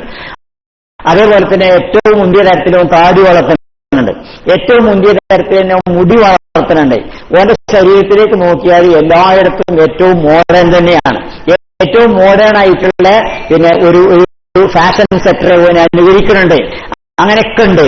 അങ്ങനെയൊക്കെ ഉള്ള ആള് യഥാർത്ഥത്തിൽ അയാള് പിന്നെ നാഗരികനാണെന്ന് നമുക്ക് പറയാൻ പറ്റും. അയാൾ നാഗരികനാണ്. അയാൾ ഏറ്റവും മുന്തിയ തരത്തിലുള്ള മൊബൈൽ ഉപയോഗിക്കുന്നത്, ടി വി ഉപയോഗിക്കുന്നത്. അപ്പൊ അതൊക്കെ അയാൾ ഉപയോഗിക്കുന്നുണ്ട്. എന്നിട്ട് അതൊക്കെ ഉണ്ടായിക്കൊണ്ട് അയാളുടെ കാണിച്ചു, അല്ലെങ്കിൽ ഒരു കളവ് നടത്തി വിചരിച്ചാൽ അയാൾക്ക് കൾച്ചറില്ല, അയാൾക്ക് നാഗരികത ഉണ്ട്. ഏറ്റവും മുന്തിയ കാറില്ല പോണത്, ഏറ്റവും മുന്തിയ തലമുറ 5ാമത്തെ 6ാമത്തെ തലമുറ മൊബൈലിലാണോ, അതൊക്കെ ഉള്ളതിന്റെ കൂടെ തന്നെ അയാൾ ഈ കൾച്ചർ നഷ്ടപ്പെടുന്നു. അതാണ് കൾച്ചർ എന്ന് പറഞ്ഞാല്. മറ്റത് ബാഹ്യമായിട്ടുള്ള പ്രൗഢികളാണ് ശരിക്കും നാഗരികത. ബാഹ്യമായിട്ടുള്ള പ്രൗഢികളും സൗകര്യങ്ങളുമാണ് നാഗരികത. സമയത്ത് പിന്നെ പ്രാകൃതത്വം എന്ന് നമ്മൾ പറയുന്നതിന്റെ ഓപ്പോസിറ്റ് ആണല്ലോ നാഗരികത. പ്രാകൃതമായി ജീവിക്കുന്നതിന് എതിരായിട്ട് ജീവിക്കലാണ് നാഗരികത. പട്ടണ ജീവിതം നയിക്കുക, കോസ്മോപൊളിറ്റൻ സിറ്റിയിലൊക്കെ പോയിട്ട് ജീവിക്കുക, അതൊക്കെ നാഗരികമാണ് അയാളുടെ ജീവിതം. അതേസമയത്ത് കൾച്ചറില്ല. അതാ കൾച്ചറും സിവിലൈസേഷനും തമ്മിൽ വ്യത്യാസം. ഈ കൾച്ചറിനെ ഇങ്ങനെയാണ് കൾച്ചറിനെ തന്നെ ശരിക്കും നമ്മൾ മനസ്സിലാക്കേണ്ടത്. അങ്ങനെ മനസ്സിലാക്കുമ്പോൾ ഒരു വലിയ സംഗതി എന്താണെന്ന് വെച്ചാൽ, ഈ കൾച്ചർ ശരിക്ക് മനുഷ്യനെ പ്രകടിപ്പിക്കാൻ സാധിക്കുന്നത് എപ്പോഴായിരിക്കും? സ്വന്തം കൾച്ചർ പ്രകടിപ്പിക്കാൻ സാധിക്കുക പരീക്ഷണ ഘട്ടത്തിലാണ്. പരീക്ഷണ ഘട്ടത്തിലാണ് കൾച്ചർ പ്രകടിപ്പിക്കാൻ സാധിക്കുക, സാധാരണ ഘട്ടത്തിലല്ല. യുദ്ധം ഒരു ഉദാഹരണം, ഏറ്റവും നല്ല ശ്രദ്ധേയമായിട്ടുള്ള ഉദാഹരണം നമുക്ക് പറയാൻ സാധിക്കുന്ന യുദ്ധകാലഘട്ടത്തിൽ. ഇപ്പോ പിന്നെ ഇയാളുടെ റൂമിയുടെ ഒരു കവിതയിൽ പറഞ്ഞതുപോലെ പിന്നെ എല്ലാ കാലത്തും ഞാൻ അന്വേഷിക്കുന്നത് പിന്നെ സ്നേഹത്തിലും ദേഷ്യത്തിലും മനുഷ്യനായിരിക്കുന്നതിനെയാണ് ഞാൻ അന്വേഷിക്കുന്നത്. സ്നേഹത്തിലും ദേഷ്യത്തിലും രണ്ടുള്ള സമയത്തും മനുഷ്യനാകാം. ഒരാൾക്ക് അധികമായ സ്നേഹം കൂടിയാൽ ചിലപ്പോൾ അയാൾ മനുഷ്യത്വത്തിൽ പോയേക്കാം. അയാൾക്ക് അധികം ദേഷ്യം അയാൾ നക്ഷത്രത്തിൽ നിന്ന് പോയേക്കാം. അപ്പോൾ സ്നേഹമുള്ള സമയത്തും ദേഷ്യമുള്ള സമയത്തും ഒരേപോലെ തന്നെ മനുഷ്യനാകാൻ സാധിക്കുന്നവരെയാണ് അന്വേഷിക്കുന്നത്. അപ്പൊ അതുകൊണ്ട് ഒരാൾക്ക് അയാളുടെ കൾച്ചർ നിലനിർത്താൻ സാധിക്കുക യഥാർത്ഥത്തിൽ അയാൾക്ക് സാഹചര്യം പ്രതികൂലമാകുമ്പോഴാണ്. അതിനൊരു ഉദാഹരണമാണ് യുദ്ധം. ഈ കൾച്ചർ സംസ്കാരം എന്ന് പറയുമ്പോൾ കേവലം നമ്മൾ ഈ പെരുമാറ്റത്തിലും ഇടപാടിലും കഷ്ടത്തെ ഞാൻ നേരത്തെ പറഞ്ഞു നമ്മുടെ ആറ്റിറ്റ്യൂഡിനെ നമ്മുടെ ഫെയ്ത്തിനെ ഒക്കെ നിർണ്ണയിക്കുന്നതാണ് കൾച്ചറെ. അപ്പോ അടിസ്ഥാനപരമായി ചിന്തിക്കുമ്പോൾ ഒരാൾക്ക് അയാളുടെ കൾച്ചർ നിലനിർത്താൻ സാധിക്കുന്നത് അയാളുടെ പ്രതികൂല സാഹചര്യത്തിലെ കൾച്ചർ നിലനിർത്താൻ സാധിക്കുക. യുദ്ധ കാലഘട്ടം സംസ്കാരത്തെ പരീക്ഷിക്കാനുള്ള കാലഘട്ടമാണ്. സമാധാന കാലഘട്ടത്തെ അതിനെ പരീക്ഷിക്കാൻ സാധിക്കില്ല. സമാധാന കാലഘട്ടത്തിൽ ഒരാൾ അങ്ങനെ നന്നായി ജീവിക്കുന്നുണ്ടെന്ന് വിചാരിച്ചു കണ്ട സമയത്ത് യുദ്ധ കാലഘട്ടത്തിൽ ഇപ്പൊ നമുക്ക് തന്നെ ഒരാളുടെ വക്കാനായിരിക്കുന്ന സമയത്ത് ഒരാളോട് മര്യാദ പെരുമാറി കൊടുക്കുന്ന സമയത്ത് നമ്മൾ കൾച്ചർ മനസ്സിലായിക്കൊള്ളുന്നില്ല. ഒരാളോട് വക്കാനായിരിക്കുന്ന സമയത്താണ് കൾച്ചർ മനസ്സിലാവുക. മര്യാദ സംസാരിക്കുന്ന സമയത്ത് നമ്മൾ സുഹൃത്ത് എന്തൊക്കെയാണ് നിന്റെ വിശേഷം എന്നൊക്കെ പറയും. അതേസമയത്ത് വക്കാനായിരിക്കുന്ന സമയത്ത് കുട്ടീനെ അപ്പോഴല്ലേ മനസ്സിലാവുക. അപ്പൊ കൾച്ചർ മനസ്സിലായപ്പോഴേക്കാരം നമുക്ക് ദേഷ്യം പിടിക്കുന്ന സമയത്തായിട്ടും സാധാരണ ജീവിതത്തിന്റെ കാലഘട്ടത്തിലും കൾച്ചർ മനസ്സിലാക്കാൻ സാധിച്ചോളുന്നില്ല. അതുകൊണ്ടാണ് പരിശുദ്ധ ഖുർആനിൽ പറയണേ വലനബലുവന്നകും ബിശൈഇൻ മിനൽ ഖൗഫി വൽ ജൂഇ വനഖ്സി മിനൽ അംവാലി വൽ അൻഫുസി വസ്സമറാത്തി വബശിരിസ് സാബിരീൻ അല്ലദീന ഇദാ അസാബത്തുഹും മുസീബത്തുൻ ഖാലൂ ഇന്നാ ലില്ലാഹി വ ഇന്നാ ഇലൈഹി റാജിഊൻ. പരീക്ഷിക്കാണ്, കൾച്ചർ പരീക്ഷിക്കാനുള്ള സന്ദർഭം അല്ലാഹു തആല പറഞ്ഞത്. വലനബലുവന്നകും ബിശൈഇൻ മിനൽ ഖൗഫി വൽ ജൂഇ വനഖ്സി മിനൽ അംവാലി വൽ അൻഫുസി വസ്സമറാത്തി വബശിരിസ് സാബിരീൻ അല്ലദീന ഇദാ അസാബത്തുഹും മുസീബത്തുൻ ഖാലൂ ഇന്നാ ലില്ലാഹി വ ഇന്നാ ഇലൈഹി റാജിഊൻ. വലനബലുവന്നകും ബിശൈഇൻ മിനൽ ഖൗഫി നിങ്ങളെ ഭയം കൊണ്ട് നമ്മൾ പരീക്ഷിക്കും. മിനൽ ഖൗഫി വൽ ജൂഇ നിങ്ങളെ പട്ടിണി കൊണ്ട് നമ്മൾ പരീക്ഷിക്കും. വനഖ്സി മിനൽ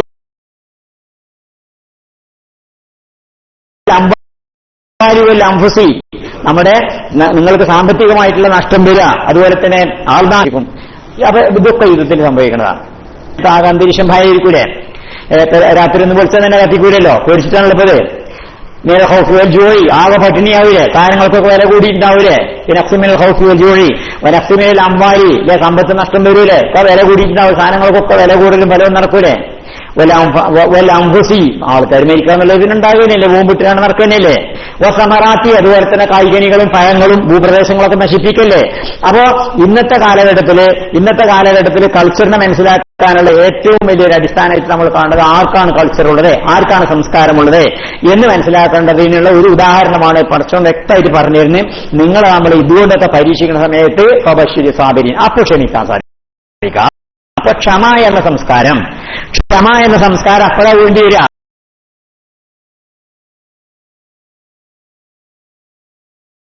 സുഖായിട്ട് ജീവിച്ചു പോകുമ്പോ പിന്നെന്താ ക്ഷമ.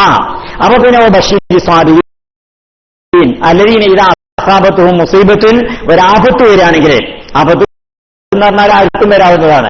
ആപത്ത് ആർക്കും വരാം. ആപത്ത് മുസീബത്ത് പറഞ്ഞാൽ തന്നെ ശിക്ഷയല്ലല്ലോ മുസീബത്ത് അറിയുന്നത്. മുസീബത്ത് പറഞ്ഞാൽ ആപത്താണ്. ആപത്താർക്ക് സൗദി അറേബ്യയിൽ ഇപ്പൊ ഉണ്ടായിരുന്നില്ല, അപ്പൊ മുസീബത്താണ്.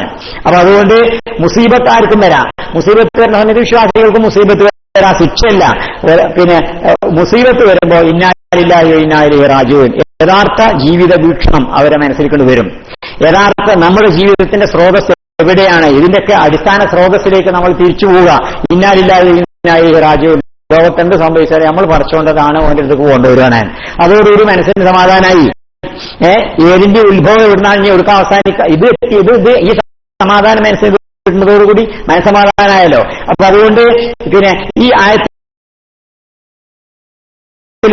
ആയത്തിന്റെ പശ്ചാത്തലത്തിൽ നമുക്ക് മനസ്സിലാക്കാൻ സാധിക്കുക, ക്ഷമിക്കാൻ സാധിക്കുക എന്നുള്ള സംസ്കാരത്തിന്റെ അതിനൊരു വ്യക്തമായ ഉദാഹരണമാണ് യുദ്ധത്തിന്റെ. ഉണ്ടാവുമ്പോൾ എങ്ങനെ ഉണ്ടാവും, പ്രശ്നം ഉണ്ടാവുമ്പോൾ എങ്ങനെ ഉണ്ടാവും. അമേരിക്കയിൽ ഒരിക്കലാണ് ഇത്ര കരണ്ട് പോയത്.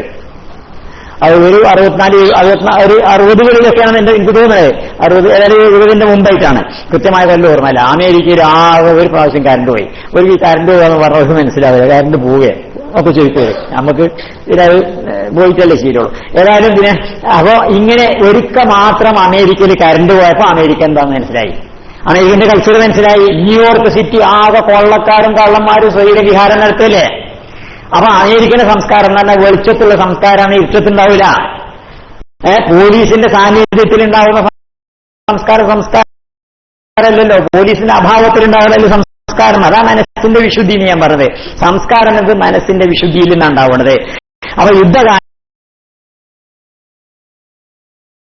കാലഘട്ടത്തിൽ അത്തരം സന്ദർഭങ്ങളിൽ അതുപോലെ തന്നെ പോയ ദിവസം അമേരിക്കക്കാർക്ക് കൾച്ചർ ഉണ്ടോ ഇല്ലെന്ന് നോക്കാൻ നാഗരികത അവർക്കുണ്ട്, നാഗരികത ഉണ്ട്. ആ നാഗരികത ഉള്ളതുകൊണ്ടല്ലേ ഇപ്പൊ കറണ്ട് പോയത്. കറണ്ട് ഉണ്ടായാലും ഇത് പോവുള്ളൂ. അതുകൊണ്ട് നാഗരികത അവർക്കുണ്ട്, സിവിലൈസേഷൻ അവർ സിവിക്ക് തന്നെ അവർ സിവിലൈസ്ഡ് ആണ്. അതേസമയത്ത് അവർക്ക് കൾച്ചറില്ല. ആ കൾച്ചറില്ലായ്മ വ്യക്തമായത് കറണ്ട് പോയ സമയത്താണ്. അപ്പോ അങ്ങനെ വെളിച്ചത്ത് മാത്രം ഒരു പോലത്തെ ആൾക്കാരുമാണല്ലോ, വെളിച്ചത്ത് മാത്രം അവർക്ക് കൾച്ചർ, ഇരുട്ടത്ത് ഒരു കൾച്ചർ ഇല്ലാന്നല്ല ഇതിന്റെ അർത്ഥം. ഇത്തരം സന്ദർഭത്തിലാണ് മനസ്സിലാക്കേണ്ടത്. ഒരു യുദ്ധം എന്നൊരു കൾച്ചറിനെ മനസ്സിലാക്കാനുള്ള വളരെ വ്യക്തമായിട്ടുള്ള ഒരു സംഗതിയാണ്. ഇനി നമുക്ക് അത് ഈ പശ്ചാത്തലത്തിൽ വെച്ചുകൊണ്ട് നമുക്ക് മനസ്സിലാക്കാൻ സാധിക്കും ഇസ്ലാമിന്റെ പ്രത്യേകത, ഇസ്ലാമിന്റെ സ്വഭാവം മനസ്സിലാക്കാൻ സാധിക്കും. യുദ്ധം ഉണ്ടാവുന്ന സമയത്ത് എങ്ങനെയാണ് നമ്മള്, യുദ്ധമില്ലാത്ത സമയത്ത് എങ്ങനെയാണ് നമ്മള് ഈ കൾച്ചർ ശീലിക്കാൻ, ഈ കൾച്ചർ ഇസ്ലാമിനല്ലാതെ റെബഡി നമുക്ക് കാണാൻ സാധിക്കൂല. യുദ്ധകാലഘട്ടത്തിലും പരീക്ഷണ കാലഘട്ടത്തിലും സംസ്കാരം നിലനിർത്തിയതിന്റെ ഉദാഹരണം ചരിത്രത്തിൽ എവിടെ നമുക്ക് കാണാൻ സാധിക്കൂല, ഇസ്ലാമിന്റെ ചരിത്രത്തിലല്ല കാണാൻ സാധിക്കൂല. അല്ലാത്ത സമയത്ത് ഇങ്ങനെ സുഖമായിട്ട് ജീവിച്ചിങ്ങനെ ചോറൊക്കെ വെച്ചാണ്ട് നമുക്ക് മുട്ടത്ത് പലതുണ്ടാവും, എല്ലാ കൾച്ചറും ഉണ്ടാവും. അതേസമയത്ത് ഒന്നാണ് പട്ടിണിയായാലോ, ഒന്നാണ് ബുദ്ധിമുട്ടായാലോ, ഒന്നാണ് ക്ലേശിച്ചാല് ആ സമയത്ത് സംസ്കാരം നിലനിർത്താൻ സാധിക്കുന്നുണ്ടോ ഇല്ല എന്ന് നോക്കേണ്ടത്. അവിടെയാണ് റസൂലുള്ളാഹി സ്വല്ലല്ലാഹു അലൈഹി വസല്ലം പഠിപ്പിച്ചിട്ടുള്ള പാഠം നമുക്ക് മനസ്സിലാക്കാം. റസൂലിന്റെ സംസ്കാരം നമുക്ക് മനസ്സിലാക്കാൻ സാധിക്കാം. ഒരു ഉദാഹരണം പറയാം. നമ്മുടെ നാട്ടിലിപ്പോ നമ്മുടെ രാജ്യത്ത് ഈ ലോകത്ത് എത്ര യുദ്ധങ്ങൾ ഇപ്പൊ നടന്നു. നിസ്കരിക്കാന് തീർക്കാനായിട്ടില്ലല്ലോ. അപ്പോ യുദ്ധങ്ങൾ എത്രയോ യുദ്ധങ്ങൾ ഇപ്പൊ നമ്മൾ തന്നെ അനുഭവിച്ചു. യുദ്ധങ്ങൾ അമേരിക്കയും അവിടെ ഇറാൻ തമ്മിലുള്ള യുദ്ധം, അതുപോലെ തന്നെ ഇറാഖ് ഇറാൻ യുദ്ധയുടെ വക്താവായിട്ടാണ് യുദ്ധം ചെയ്തിരുന്നത്. ഇറാനിൽ ഹുവൈസ എന്നുള്ള സ്ഥലത്ത് നിൽക്കുന്ന സമയത്ത് ഒരു ഷെല്ല് ഇതിലെ പോയിരുന്നു. ദേശങ്ങൾ വെച്ചപ്പോൾ ഈ നിർത്താൻ നിൽക്കൂല ഞാൻ. അപ്പൊ അതുകൊണ്ട് നേരെ അനുഭവിച്ച ആളാണ്. ഹുവൈസ എന്ന് പറഞ്ഞ സ്ഥലത്ത് ഞാൻ ഒരു അലി റിസ റഹീമി എന്ന് പറഞ്ഞൊരു പയ്യൻ, ഒരു ചെറുപ്പക്കാരനാണ്. ആ കുട്ടിയോട് സംസാരിച്ചു കൊടുക്കുകയാണ്. അലി റിസ റഹീമി എന്നൊരു കുട്ടിയോ യുദ്ധത്തിൽ പങ്കെടുക്കുകയായിരുന്നു. അപ്പൊ യുദ്ധത്തിൽ പങ്കെടുത്തിട്ട് ഓനെ ഇറാഖിന്റെ പട്ടാളക്കാർ പിടികൂടിയിട്ട് ഓനൊരു കാല് നഷ്ടപ്പെടുന്നു. യുദ്ധത്തിന് കാല് നഷ്ടപ്പെട്ടിരുന്നു. അങ്ങനെ ജയിലിലായിരുന്നു, ഇറാഖിന്റെ ജയിലിലായിരുന്നു. അത് ഇന്ത്യക്കാരുടെ പത്രപ്രവർത്തകരുണ്ട്, നാസർ ശർമ്മ എന്ന് പറഞ്ഞ് ജേർണലിസ്റ്റാണ്. അവര് പിന്നെ ഫ്രഞ്ച് ടെലിവിഷന് വേണ്ടിയിട്ട് ഒരു ഇന്റർവ്യൂ നടത്താൻ വേണ്ടിയിട്ട് ഈ പയ്യനോട് ചെല്ലാണ്. അപ്പോ ഓനെ വിളിച്ചപ്പോ എനിക്ക് ഇന്റർവ്യൂ നടത്താൻ വന്നിരിക്കുകയാണെന്ന് പറഞ്ഞപ്പോ ഇങ്ങനെ ഇറാഖിലല്ലേ, എപ്പോഴും ദേഹം മറച്ചിട്ടൊന്നുമില്ല. അപ്പൊ അതുകൊണ്ട് ഇങ്ങനെ കാര്യം എന്തോ പെടുത്തുകയാണ് ചെന്നതേന്ന്. അപ്പോ പിന്നെ കുട്ടി പറഞ്ഞു, പിന്നെ ശരീരം മുഴുവൻ മറക്കാതെ എനിക്ക് വരാൻ പറ്റൂലായിരുന്നു. ചെറുക്കന് 12 വയസ്സുള്ള പ്രായമാണ്, 12 വയസ്സുള്ള കുട്ടിയാണ്. അപ്പൊ ശരീരമൊക്കെ മര്യാദ മറക്കാതെ പെണ്ണുങ്ങൾ മുമ്പിലേക്ക് ഇന്റർവ്യൂവിന് വരാൻ പറ്റൂലായിരുന്നു. അപ്പൊ ഈ നാസറാസറിന് അവിടെയൊക്കെ പോയി കണ്ടൊക്കെ വാങ്ങി അവിടെ കെട്ടിക്കൂട്ടി ഒക്കെ മറിച്ച് വന്നപ്പോ ഇന്റർവ്യൂവിന് വന്നു. അങ്ങനെ ആ കുട്ടീനോട് ചോദിച്ചു, ഇറാൻ ഇറാഖ് യുദ്ധം അവസാനിച്ച് കാണാൻ ആഗ്രഹിക്കണില്ലേ എന്ന് ചോദിച്ചു. ഇറാൻ ഇറാഖ് യുദ്ധം അവസാനിച്ച് കാണാനല്ല, ഇറാൻ ജയിച്ച് കാണാനാണ് ആഗ്രഹിക്കുന്നത് പറഞ്ഞു. അങ്ങനെ ഇന്റർവ്യൂ അങ്ങനെ നീണ്ടു. അപ്പൊ ഈ ഇന്റർവ്യൂ നടത്തിയ ഈ കുട്ടിയോട് ഹുവൈസ എന്ന സ്ഥലത്ത് ഒരു ഇഞ്ച് സ്ഥലത്ത് ഒരു കെട്ടിടമോ അല്ല, ഒരു ചായപ്പൊടി പോലും ഒക്കെ നിരത്തിക്കണേ. ആ ചെന്ന് നോക്കിയാൽ നമുക്ക് കാണാൻ സാധിക്കുള്ളൂ, പറഞ്ഞാൽ മനസ്സിലാവില്ല. അഹ്വാസ്, ഖുറം ഷഹർ, അബദാന്, ഹുവൈസ സകല സിറ്റികളും നിരത്തിയ സമയമാണ്. അങ്ങനെ നോക്കുമ്പോ ഈ കുട്ടിയോട് ഞാൻ സംസാരിച്ച് നിൽക്കുകയാണ്. അപ്പൊ എനിക്ക് അന്ന് പിന്നെ പേർഷ്യൻ ഭാഷ പഠിച്ചിട്ടില്ല അന്ന്. അപ്പോൾ ഞാൻ ഇംഗ്ലീഷ് സംസാരിക്കുന്നുണ്ട്. എന്റെ തൊട്ടടുത്ത് ഈ ഇസ്ലാമിക് ഗൈഡൻസ് മിനിസ്ട്രിയിൽ ഉണ്ടായിരുന്ന ഒരു ഉദ്യോഗസ്ഥൻ ഉണ്ടായിരുന്നു, ഒരു അലി അഷ്റഫ് ദാരിയായിരുന്നു. അയാളിങ്ങനെ ദ്വിഭാഷയായിട്ടാണ് ഞാൻ കുട്ടിയോട് സംസാരിക്കണേ. ഈ കുട്ടിയോട് സംസാരിച്ചുകൊണ്ടിരിക്കുന്ന സമയത്ത് ഒരു ബോംബ് വീണു. ആ ബോംബ് വീണത് പള്ളിന്റെ മുകളിൽ കൂടിയാ. ഒരു അഫ്ഗാനികൾ അഭയം തേടിയിട്ടുള്ള പള്ളി, അതിൽ 18 ആളിന്റെ മുമ്പിൽ ചേർന്ന് വെച്ചു. പിന്നെ ഏതാനും നിമിഷങ്ങൾക്ക് അത് ഒരു ഷെല്ല് ഇത്ര 2 ഇഞ്ച് മാത്രം വ്യത്യാസമായിരുന്നു, കൊണ്ട് ചെല്ലണ പോയി. അത് ഞാൻ പറയാൻ കാരണം എന്താ വെച്ചാൽ ആ സംഭവങ്ങൾ അനുഭവമുള്ളതുകൊണ്ട് പറയാം. അപ്പൊ ഈ ഇറാൻ ഇറാഖ് യുദ്ധം നടക്കുന്ന സമയത്ത് ഇറാനിലെ സിറ്റികൾ മുഴുവൻ നിരത്തിയിരിക്കണേ. ഇറാഖിൽ അതുപോലെ സിറ്റികൾ നിരത്തിയിട്ടില്ല. എല്ലാവർക്കും കാണാൻ സാധിക്കുന്ന സംഭവങ്ങളാണ്. മാത്രമല്ല ഒരിക്കൽ അറബി പത്രങ്ങളിൽ വന്നിരുന്നു, പിന്നെ ലൗലൽ ഖുമൈനി വൽ ഇസ്ലാം, ഖുമൈനിയും ഇസ്ലാമില്ലായിരുന്നു. ഞാൻ ഒരു ഷിയാക്കളാണ്, അതൊക്കെ നമുക്ക് വേറെ പറയാം. ഞാൻ ഒരിടത്ത് ഇസ്ലാമുണ്ട്, ഈ ഇസ്ലാം കൾച്ചറുണ്ട് ഞാൻ പറഞ്ഞത്. ഇസ്ലാമിന്റെ കൾച്ചർ അവരെടുത്തുണ്ട്, കൾച്ചറൽ ഇസ്ലാം അവരെടുത്തുണ്ട്. വലിയ അഭിപ്രായ വ്യത്യാസമല്ല. അത് ആ വശമാണ് ഞാൻ പറയുന്നത്. നമ്മൾ അതിനെപ്പറ്റിയാണല്ലോ സംസാരിക്കണം, ഓരോ വിശ്വാസത്തെ പറ്റി പറ്റുന്നല്ല. അപ്പൊ അതുകൊണ്ട് പിന്നെ അങ്ങനെ പിന്നെ ഖുമൈനിയും ഇസ്ലാമും ഇല്ലായിരുന്നെങ്കിൽ എന്താ കാരണം വെച്ചാൽ ഇറാഖിൽ ബോംബിടാൻ വേണ്ടിയിട്ട് ഇറാന്റെ യുദ്ധവിമാനങ്ങൾ ചെല്ലുമ്പോൾ ഖുമൈനി പറയും, പിന്നെ അവിടെ പിന്നെ ജനങ്ങൾ സിവിലിയൻ ഏരിയയിൽ ബോംബിടാൻ പാടില്ല, ജനങ്ങൾ തിങ്ങിക്കൂടിയ സ്ഥലത്ത് ബോംബിടാൻ പാടില്ല, പട്ടാളക്കാരോട് യുദ്ധം, പട്ടാള ക്യാമ്പുകളിൽ മാത്രമേ ബോംബിടാൻ പാടുള്ളൂ. അപ്പോ പട്ടാള ക്യാമ്പുകൾ അല്ല, അതുകൊണ്ട് ഇറാഖിന്റെ സൈന്യം ചെയ്യുന്ന എന്താ വെച്ചാൽ സിറ്റികളിൽ ആകെ പൊതുജനങ്ങൾ നിരത്തുകയും ചെയ്യും. അപ്പോൾ ഇറാന്റെയും ഇറാഖിന്റെയും ഭാഗത്തുനിന്ന് കൊല്ലപ്പെട്ട ആളുകളുടെ എണ്ണം പരിശോധിച്ചാൽ തന്നെ കാണാൻ സാധിക്കും. ഈ ഇസ്ലാമിക കൾച്ചർ ഉള്ളതുകൊണ്ട്, യുദ്ധത്തിൽ സ്വീകരിക്കേണ്ട നിലപാട് എന്താണ് എന്ന ആ ഒരു സംസ്കാരം ഉള്ളതുകൊണ്ട് ഇറാനും ഇറാഖും ഇന്നത്തെ ഏറ്റവും വലിയ ഒരു ഉദാഹരണമായിട്ട് നമുക്ക് കാണാൻ സാധിക്കുന്നതാണ്. ഇറാൻ യുദ്ധത്തിൽ ഇസ്ലാമിന്റെ കൾച്ചർ സ്വീകരിച്ചിരുന്നു. അതുകൊണ്ട് രാസായുധം ഇപ്പോ ബ്രിട്ടന്റെയും മറ്റൊക്കെ ഉദ്യോഗസ്ഥന്മാർ വന്നിട്ട് പരിശോധിച്ചിട്ട് അത് തെളിയിച്ചതാണ്. പിന്നെ സദ്ദാം ഹുസൈന്റെ പട്ടാളക്കാർ ഇറാനിൽ ഒരുപാട് സ്ഥലങ്ങളിൽ രാസായുധം ഉപയോഗിച്ചിരുന്നതൊക്കെ അതിന്റെ വ്യക്തമായ ചിത്രങ്ങളൊക്കെ പിന്നെ വന്നിരുന്നു. അതേസമയത്ത് ഇറാഖിൽ അവിടെ രാസായുധം ഉപയോഗിച്ചിട്ടില്ല. കാരണം എന്താ വെച്ചാൽ ഖുമൈനി ഇപ്പോഴും ഇറാനെ സംബന്ധിച്ചിട്ടുണ്ടല്ലോ അല്ലെ, ഇപ്പോഴും ഇറാനെ സംബന്ധിച്ച് പറയണ്ടല്ലോ ഒരു പിന്നെ ആണവായുധം ഒരാണവായുധം ആൾക്കാരെ നശിപ്പിക്കാനുള്ള ഉണ്ടാക്കൂല എന്നതിന് അവർ പറയുന്നത് എന്താ വെച്ചാൽ തന്നെയാണ് ഇസ്ലാമിന് വിരുദ്ധമായിട്ടുള്ളത്. ഓരോ എപ്പോഴും പക്ഷെ അമേരിക്കക്കാർക്ക് വിശ്വസിക്കാൻ പറ്റില്ല. കാരണം അവർക്ക് ഉൾക്കൊള്ളാൻ പറ്റില്ലല്ലോ ഇസ്ലാമിന് വിരുദ്ധം എന്ന് പറഞ്ഞാൽ അവർക്ക് ഒരു തട്ടിപ്പ്. കാരണം ഒരു തട്ടിപ്പേരല്ലേ, തട്ടിപ്പേർക്കും തട്ടിപ്പാന്നല്ലേ തോന്നുള്ളൂ. അപ്പൊ അതുകൊണ്ട് പിന്നെ ഏതായാലും ഇത്തരം കാര്യങ്ങൾ വരുമ്പോഴാണ് യഥാർത്ഥത്തിൽ സംസ്കാരം മനസ്സിലാക്കാൻ സാധിക്കുക. അപ്പൊ യുദ്ധത്തിന് ഇസ്ലാം എങ്ങനത്തെ നിലപാട് സ്വീകരിച്ചു അവർക്ക് റസൂലുള്ളാഹി സ്വല്ലല്ലാഹു അലൈഹി വസല്ലം ജീവിതത്തിന്റെ എല്ലാ ഭാഗത്തും നമ്മൾ പുലർത്താൻ വേണ്ടി പഠിപ്പിച്ചിട്ടുള്ളതാണ് ഇസ്ലാമിന്റെ ആകത്തുകാരന ഇനമാ ബുഇസ്തു ലിയുതമ്മിമ അകാരിമൽ അഖ്ലാഖി വഅഹ്സനൽ അഫ്ആലി. ഇത് പഠിപ്പിക്കാൻ വേണ്ടിയിട്ടാണ് വന്നിരിക്കണേ തന്നെയാണ്. നമ്മുടെ യഥാർത്ഥ സദാചാരം പഠിപ്പിക്കാൻ വേണ്ടിയിട്ടാണ് ഞാൻ വന്നിരിക്കുന്നത്. എന്റെ ഏറ്റവും പ്രധാനപ്പെട്ട പാഠം അത് തന്നെയാണ് റസൂലുള്ളാഹി സ്വല്ലല്ലാഹു അലൈഹി വസല്ലം പറഞ്ഞത്. സംഭവങ്ങൾ ഇങ്ങനെ എടുത്തു പറയാൻ സാധിക്കും, നമുക്ക് പിന്നീട് വിസ്തരിക്കാം. ഈ ഹുനൈൻ യുദ്ധം നടക്കുന്ന സമയത്ത് റസൂലുള്ളാഹി സ്വല്ലല്ലാഹു അലൈഹി വസല്ലം ഇങ്ങനെ പോവുക. ഇത് കളത്തിന്റെ ഒരു ഭാഗത്ത് കൂടി ഇങ്ങനെ പോകുന്ന സമയത്ത് ഒരു സ്ത്രീ കൊല്ലപ്പെട്ട് കിടക്കുന്നുണ്ട്. ഒരു സ്ത്രീ ഇങ്ങനെ കൊല്ലപ്പെട്ട് കിടക്കുന്നുണ്ട്. റസൂലുള്ളാഹി സ്വല്ലല്ലാഹു അലൈഹി വസല്ലം ചോദിച്ചു, ഇങ്ങനെ നോക്കിയിട്ട് വളരെ വിഷമിച്ചിട്ട് ചോദിച്ചു, ആരെയാണ് കൊന്നത് ചോദിച്ചു. ആരാണ് ഈ സ്ത്രീയെ കൊന്നത് എന്ന്. അപ്പോ ഒരാൾ പറഞ്ഞു അത് ഖാലിദ് ഇബ്നുൽ വലീദാണ് കൊന്നത് പറഞ്ഞു. ഖാലിദ് ഇബ്നുൽ വലീദ് ഇസ്ലാമിന്റെ പടയാളിയാണല്ലോ, അദ്ദേഹമാണ് കൊന്നത്. അപ്പോ റസൂലുള്ളാഹി സ്വല്ലല്ലാഹു അലൈഹി വസല്ലം പറഞ്ഞാലേ അദ്രിക് ഖാലിദൻ വഖുല്ലഹു അന്ന റസൂലുള്ളാഹി യൻഹാക അൻ തഖ്തുല ഇംറഅതൻ ഔ വലീദൻ ഔ അജീറൻ. യുദ്ധക്കളത്തിനാണ് ഈ പറയുന്നത്. പടക്കളത്തിൽ അങ്ങോട്ടും ഇങ്ങോട്ടും യുദ്ധം ചെയ്തിട്ട് സൈനികമായിട്ട് ഏറ്റുമുട്ടുന്ന സമയത്ത് ഒരു സ്ത്രീ കൊല്ലപ്പെട്ട് കിടക്കണ കണ്ടപ്പോഴേ മൻ ഖതലഹ, ആരെ ഈ പെണ്ണിനെ കൊന്നത്? അപ്പൊ കണ്ടെടുത്തേ വഖുല്ലഹു ഖാലിദിനോട് പറയേ ഇന്ന റസൂലുള്ളാഹി യൻഹാക അൻ തഖ്തുല ഇംറഅതൻ വവലീദൻ വഅജീറൻ. അള്ളാന്റെ റസൂൽ നിങ്ങളോട് കൽപ്പിക്കുന്നു, നിങ്ങൾ സ്ത്രീയെ കൊല്ലരുത് എന്ന് കൽപ്പിക്കുന്നു, കുട്ടികളെ കൊല്ലരുതെന്ന് കൽപ്പിക്കുന്നു, തൊഴിലാളികളെ കൊല്ലരുതെന്ന് കൽപ്പിക്കുന്നു. യുദ്ധകളത്തിൽ കുട്ടികളെ കണ്ടാൽ കൊല്ലരുത്, തൊഴിലാളികളെ കണ്ടാൽ കൊല്ലരുത്, സ്ത്രീകളെ കണ്ടാൽ കൊല്ലരുത് എന്ന് യുദ്ധക്കളത്തിൽ നിന്നാണ് റസൂലുള്ളാഹി സ്വല്ലല്ലാഹു അലൈഹി വസല്ലം പറയുന്നത്.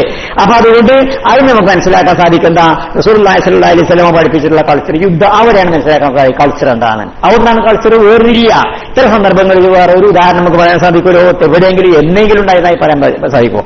ഏത് മതക്കാരാവട്ടെ, ഏത് ജാതിക്കാരാവട്ടെ, ഏത് കൂട്ടക്കാരാവട്ടെ, ഏത് സിദ്ധാന്തക്കാരാവട്ടെ, ആരുടെ അടുത്തും ഇതുപോലത്തെ മാതിരി കാണാൻ സാധിക്കില്ല. അപ്പൊ കൾച്ചർ എവിടുന്നാണ് മനസ്സിലാക്കേണ്ടത്? കൾച്ചർ യുദ്ധക്കളത്ത് മനസ്സിലാക്കണം, പരീക്ഷ എന്ന സമയത്ത് മനസ്സിലാക്കണം, ഇത്തരം പ്രയാസ സന്ദർഭങ്ങളിൽ മനസ്സിലാക്കണം. റസൂലുള്ളാഹി സ്വല്ലല്ലാഹു അലൈഹി വസല്ലം പറയണേ അല്ലെ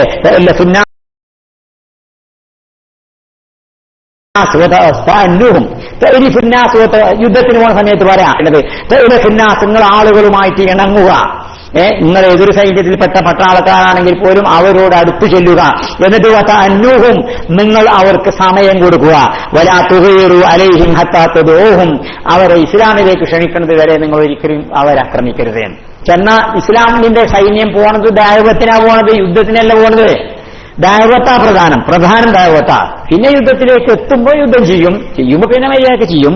അപ്പൊ ഹത്താ തദഊഹും അവരെ ദഅവത്ത് നടത്തുന്നത് വരെ. അപ്പൊ ദഅവത്ത് യുദ്ധക്കളത്തിൽ പോയാൽ നിങ്ങൾ അവരെ, കാരണം ഇവരെ മനുഷ്യനെ ജീവിപ്പിക്കുന്ന മതമല്ല ഇസ്ലാം.